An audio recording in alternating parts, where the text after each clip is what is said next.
We are running into challenges being a Christian in our society like we've never run into before. Amen? Absolutely, absolutely. I remember I'm a child of primarily the 90s. I was just watching cartoons and stuff in the 80s, so I'm primarily a child of the 90s. And I remember the big push to accept homosexuality in the public square. In fact, there was a behind-the-scenes conglomerate, a group of cooperators that were trying to get a homosexual person on every television show, every sitcom, just maybe a side character, just to convince everybody that it was perfectly normal. Some people just live their lives this way, and that is their choice. And that group that saw to it that there was a character on every television show, they disbanded because they accomplished their goal. And this has been years ago. And today, if you say such a thing like homosexuality is a sin, or if you say, I'm not going to call you a girl when you've always been a boy, or I'm not going to call you a boy when you've always been a girl, or I'm just going to quit using pronouns entirely because you get upset every time I refer to you. Sometimes I do it by accident.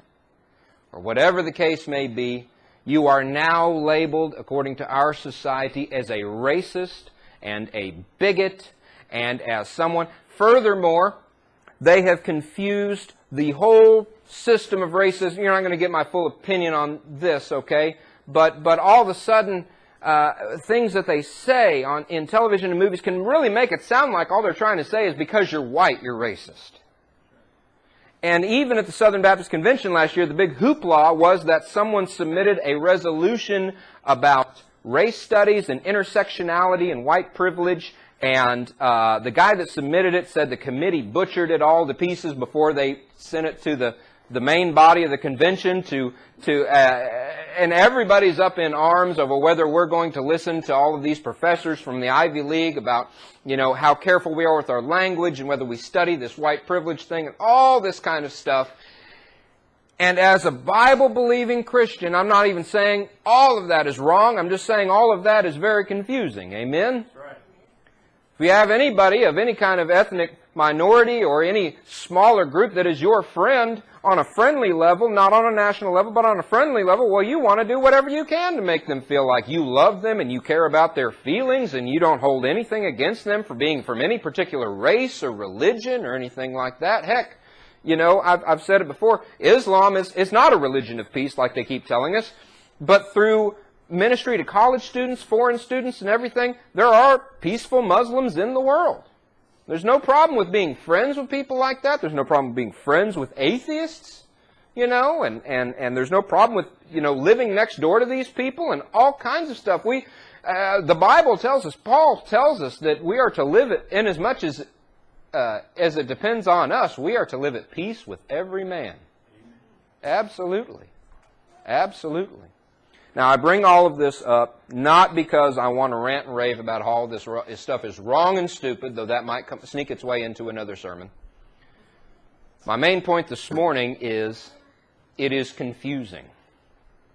It is confusing. How do I be a Christian? The thought police and the word police are everywhere, listening to every single thing that they say. And they can throw us in jail for using the wrong pronoun, or they're trying to get to where they can throw us in jail for using the wrong pronouns. Some of you might already be in a position at your job where, certain colleges, if you work at a college, in some states, they're trying to get to where some healthcare providers, doctors and nurses, you can be in big legal trouble if you use the wrong pronouns. And certainly if you work at a school, I'm sure all of that stuff has been in the public schools long before it's reached any other sphere of influence.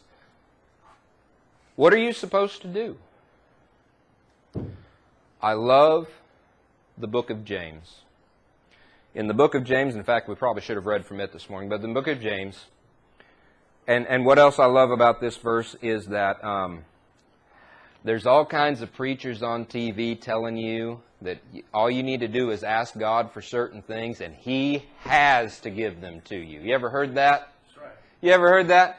You've got to ask God for wealth and health and all this other stuff. If you're not asking, they make it sound like God knows you need all this stuff and He's not going to give it to you until you ask, which has some merit. I mean, you should quit trying to do it on your own, and you should stop and ask God for help. That I totally agree with. But sometimes it's just God just waiting. I know you got a hole in your head, and you're not asking, so I'm not providing an ambulance or nothing. It's silly. But there are these prosperity preachers, and they tell us, man, God has already promised us health and wealth and an easy life, and you've just got to say the right words in your prayers and everything. There is one thing in the Bible that God promises that every single time you ask for it, He is going to give it. He's going to give it without holding back. And He is going to He never turns this down. And that thing is wisdom. Wisdom. Now, do you go and get wisdom at a college? I'm sure some of us found some wisdom at a college, but not in the classroom.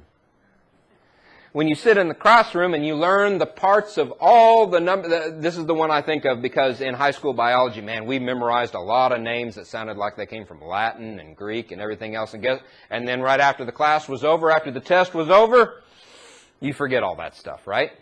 That's what human anatomy and physiology is like, right? If you take a class like that. So that's knowledge. And knowledge is good, but it's not wisdom. Wisdom is when you have a college class so tough that you learn to tell your friends, I'm not going to play ping pong this afternoon, I'm going to study. That is the wisdom that you can learn at college. And of course, if you go straight into the workforce and skip college entirely, you probably learn a whole lot more wisdom than the idiot that's spending all of his parents' money so that he can go drink for 4 years, right? So, anyway... Be a fun day today. I'm going to have fun. You all go ahead and decide whether you're going to join me or not. All right? All right? Yeah. Why are we? If any man asks of wisdom, let him ask not doubting. The Lord gives. Yep. See, I told you I'm one of you old people. All right? I can't quote it except for the King James Version. All right? The Lord giveth and upbraideth not. He gives it without holding back. Right? And so, today we're going to talk about a man who practically personifies wisdom.